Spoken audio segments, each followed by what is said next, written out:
যে এই যে ছবিটা এটা জর্জ কুর্টির জীবনের একটা ঘটনা থেকে নেওয়া।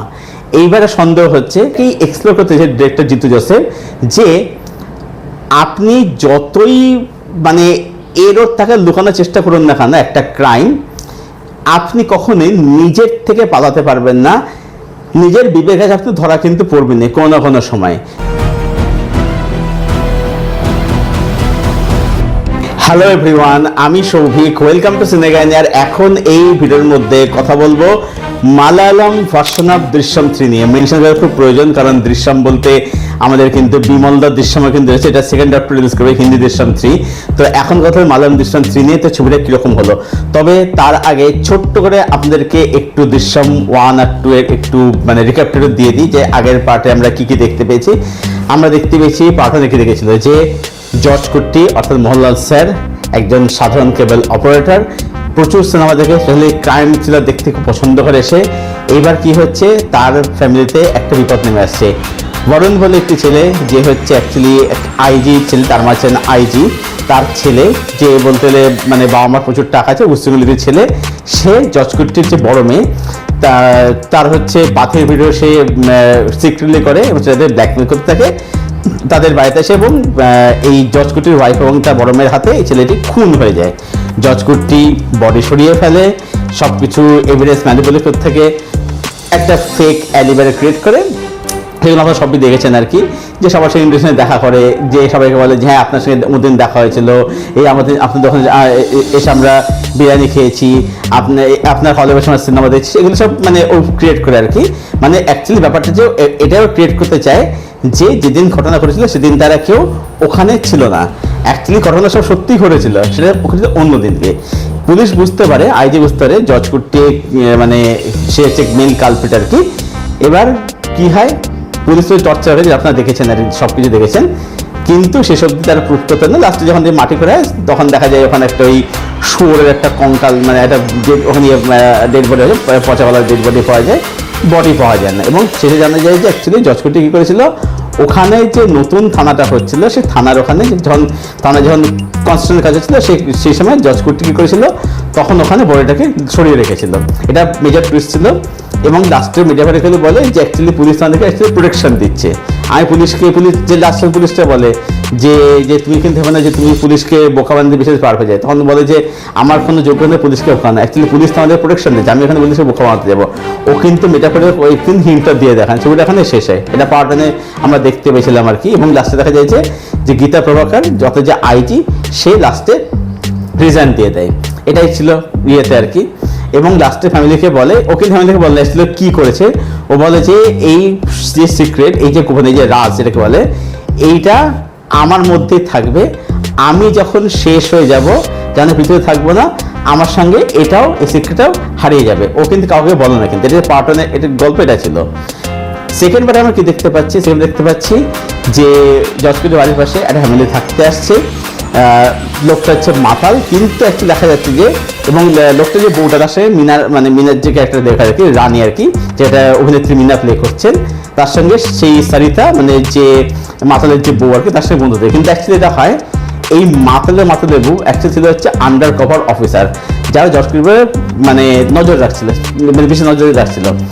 এইবার রানী কি হয়, ইমোশনালি ইনডাইরেক্টলি ওই সারিতাকে সব কিছু বলে দেয়, তারা একটা পেয়ে যায়, ক্লু পেয়ে যায়, আবার কেসটা রি-ইনভেস্টিগেট করে। এবার আমরা দেখতেছি এখানে আগেবার জর্জ কুর্টি কেবল অপারেটর ছিল, এখন সে বর্তমানে থিয়েটার অনার, সে প্রডিউসার হতে চাইছে, সেটা সিনেমা প্রডিউস করতে চাইছে বা সেন্সেবল সিনেমা প্রডিউস করতে পারছে না।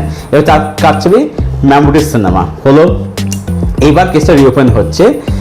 এইবার কি হচ্ছে, এখানে ওই পুলিশ ইয়ে করা হচ্ছে, যেখানে লাস্টের পথে জায়গাটা করা হচ্ছে। এবার দর্শক হচ্ছে জর্জ কুর্টি এখানে এক্সপোজ হয়ে যাচ্ছে, জর্জ কুর্টি এবার শেষ। কিন্তু জর্জ কুর্টি কী করেছে, তার আগে করেছিল ওই জায়গা থেকে ও লাশ থেকে সরিয়ে ও ওই বরুণের লাশটাকে অন্য জায়গায় ও সরিয়ে ফেলেছিল, তার জায়গায় অন্য লাশ এখানে রেখেছিল, যা বলে কী হচ্ছে ডিএনএ মিসম্যাচ করে যাচ্ছে, জর্জ কুর্টি যাচ্ছে। এটা দেখা যাচ্ছে একটা টুইস্ট ছিল পার্ট 2-তে। আর একটা ছিল কি, যে জর্জ কুর্টি একটা স্ক্রিপ্ট লিখছিল, ঠিক আছে, স্ক্রিপ্ট লিখছিল, যেটা বলা হচ্ছিল রিভিল হয় যে অ্যাকচুয়ালি সে তার নিজের গল্পটাই সে অ্যাকচুয়ালি একটা ফিকশনাল স্টোরিজ লিখছে। এবার কি হচ্ছে, এটা কেন লিখেছিল, এটা তার প্ল্যান ছিল যে যখন পুলিশ বলবে জর্জ কুটি বলিশ হয়েছে, তখন সে যাতে বলতে পারে যে এটা তো আমার লেখা গল্প, তাহলে পুলিশ আমার লেখা গল্পরে আমাকে ফাঁসাচ্ছে, আমাকে ব্ল্যাকমেল করছে। এবার কি হচ্ছে, জর্জ কুটির স্টোরি সাজাচ্ছে, পুলিশের স্টোরি সাজাচ্ছে, কিন্তু কোর্ট কনফিউজ যাচ্ছে যে অ্যাকচুয়ালি বুঝতে যে কোনটা আসল কোনটা নকল। ঠিক আছে, এখন হচ্ছে কোনো প্রমাণ থাকছে না, পুলিশের কাছে কিন্তু মানে ওদের কাছে থাকছে সন্দেহ থিওরি থাকছে, লজিক থাকছে, কিন্তু কোনো কিন্তু সাক্ষ্য থাকছে না কিন্তু। অর্থাৎ পুলিশ বুঝতে যে জর্জ কুটি কালপ্রিট, কিন্তু পুলিশ এবার জর্জ কুটি ধরতে কিন্তু পারছে না। জর্জ কুটি সেকেন্ড পার্টে কিন্তু লাস্টে কিন্তু সারা বছর বেরিয়ে গেল, প্রুফ কিন্তু করতে পারলো না। এইখানে পার্ট 2 শেষ হচ্ছে। এবার হচ্ছে পার্ট 3। এবার পার্ট 3 এর মধ্যে যেটা আমরা দেখতে পাচ্ছি সেটা হচ্ছে যে জর্জ কুটি এখন সে প্রডিউসার।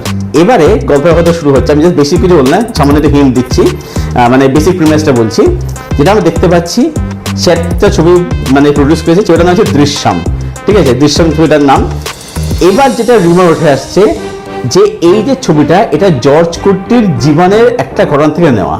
এইবারে সন্দেহ হচ্ছে, এবার কি হচ্ছে, একটা জার্নালিস্ট সে এইবারে এই কেসটাকে আবার রিইনভেস্টিগেট করতে চাইছে। এবার কি হচ্ছে, ওই কেসের সঙ্গে যারা যারা যুক্ত ছিল তাদের সঙ্গে আবার করে কথা বলছে। আমরা দেখতে পাচ্ছি যে সেখানে দেখতে পাচ্ছিলাম জর্জ কুটির যে বড় মেয়ে, সে হচ্ছে পোস্ট ট্রমাটিক স্ট্রেস ডিসঅর্ডার, মানে যেটা বলে PTSD, সেটাতে সে ভুগছে এবং সে কাউন্সিলিং প্রার্থনা দেখতে পাচ্ছি। পার্টটা কিটা এস্টাবলিশ করেছিল।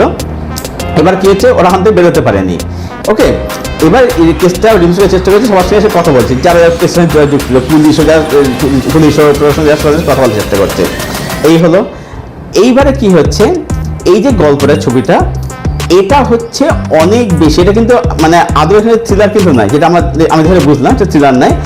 এই ছবিটা অনেক বেশি হচ্ছে একটা ক্যারেক্টার স্টাডি, এবং ছবিটা এটাকেই এক্সপ্লোর করতে চাইছে ডিরেক্টর জিতু জোসেফ, যে আপনি যতই মানে এরও তাকে লুকানোর চেষ্টা করুন না কেন একটা ক্রাইম, আপনি কখনোই নিজের থেকে পালাতে পারবেন না, নিজের বিবেকে আপনি ধরা কিন্তু পড়বেন না কোনো না কোনো সময়।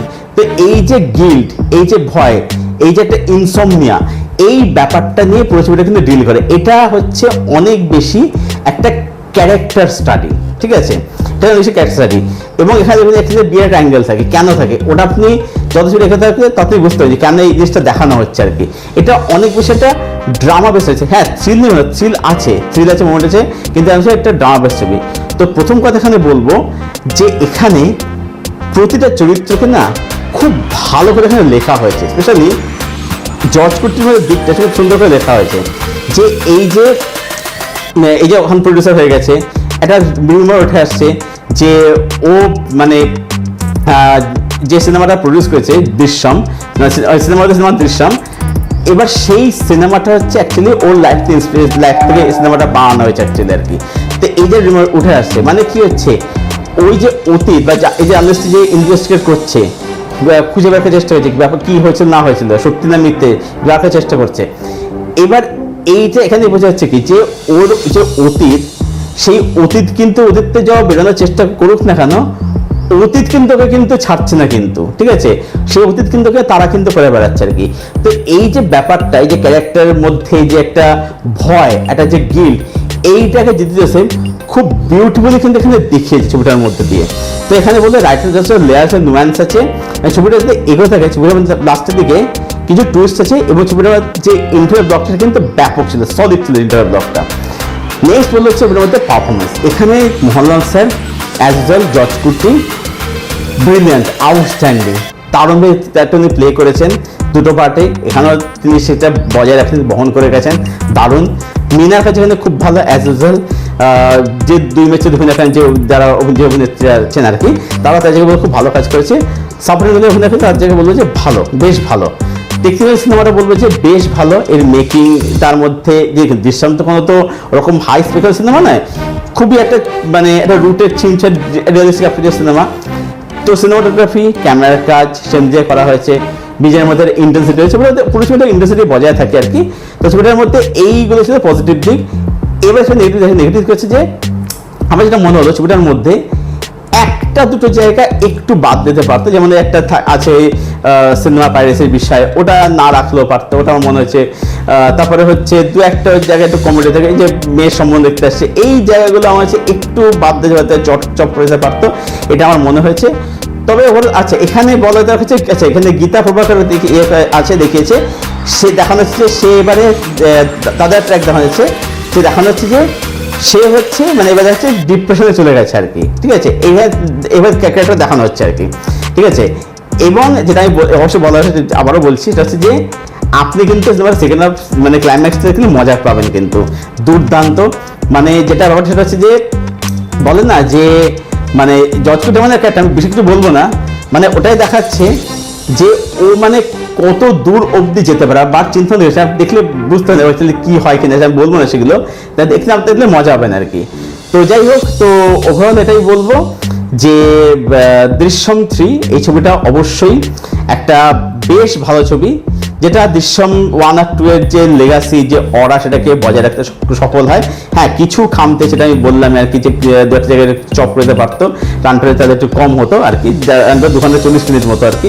এটা মোটামুটি 2 ঘন্টা 20-30 মিনিটের মধ্যে আনায়াসে করা যায়, সেটা আমার মনে হয়েছে কিছু জায়গায় চপ করে দিতে পারতো, দু একটা জায়গায় আমার আনসিটে বলে মনে হয়েছে। বাট ওভারঅল কিন্তু বেশ ভালো ছবি।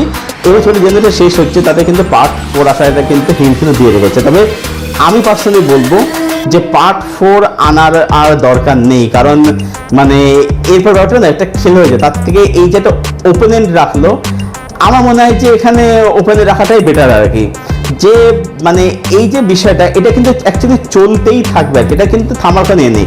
অ্যাকচুয়ালি ব্যাপারটা হচ্ছে যে দৃশ্যম হচ্ছে actually perfect crime versus perfect protection, ঠিক আছে। জজকুট অ্যাকচুয়ালি কিন্তু ক্রিমিনালি কিন্তু, ঠিক আছে, কিন্তু সে যে ক্রাইমটা করছে, সে ক্রাইমটা সে কিন্তু ফ্যামিলিকে বাঁচানো দিচ্ছে, তাই তাকে কিন্তু মানে ক্রিমিনাল কিন্তু বলা যায় না। এবার এই যে কেসটা, পুলিশের কাছে কিন্তু সন্দেহ রয়েছে, থিওরি আছে, কিন্তু সে কিন্তু প্রমাণ নেই, ফলে কেসটা পাবলিক মানে প্র্যাকটিক্যালি ক্লোজ কিন্তু টেকনিক্যালি ক্লোজ নয়, অর্থাৎ কেসটা রিওপেন কিন্তু হতে পারে। এবার সেকেন্ড বার রিওপেন হয়েছে, থার্ড পার্টও সেটা হয়েছে, এবার ফোর্থ জায়গায় আবার কেস রিওপেন হচ্ছে, তাহলে ব্যাপারটা খেলোর জায়গায় চলে যাবে আর কি। হ্যাঁ, রাইটিং যদি খুব ভালো হয়, যদি লেগেছে বজায় রাখতে, তাহলে ঠিক আছে, তাতে আমার কোনো সমস্যা নেই, কিন্তু আমার মতে আর না হওয়াটাই বেটার, এটা আমি বলবো। তো সব মিলিয়ে দৃশ্যম 3-কে আমি রেট করলাম 8 আউট অফ 10। এটাই ছিল আমার রিভিউ দৃশ্যম 3-কে কেন্দ্র করে। যারা দেখেননি, অনেক হলে সিনেমাটা রিলিজ করে গেছে, যান, হিন্দিতে রিলিজ করেনি, সিনেমাটা আপনি সাবটাইটেল দিয়ে দেখতে হবে। তো নিকটবর্তী হলে যান, দেখুন এবং দেখে এসে জানাবেন ছবিটা আপনার কীরকম লাগলো। আর ছবিটা দেখে ফেলেছেন, যাদের দেখা হয়ে গেছে, আপনাদের কি ওপিনিয়ন সেটা অবশ্যই জানেন কমেন্ট করে। আপনাদের কমেন্টের উত্তর আমি অবশ্যই দেবো। আর এই ভিডিওটা ভালো লেগে থাকলে ভিডিওটাকে অবশ্যই লাইক করবেন, শেয়ার করবেন, চ্যানেলটাকে অবশ্যই সাবস্ক্রাইব করবেন। চলুন ভিডিও এখানেই শেষ করছি, দেখা হচ্ছে আপনাদের সঙ্গে নেক্সট কোনো ভিডিওতে। Till then stay best, keep watching good content.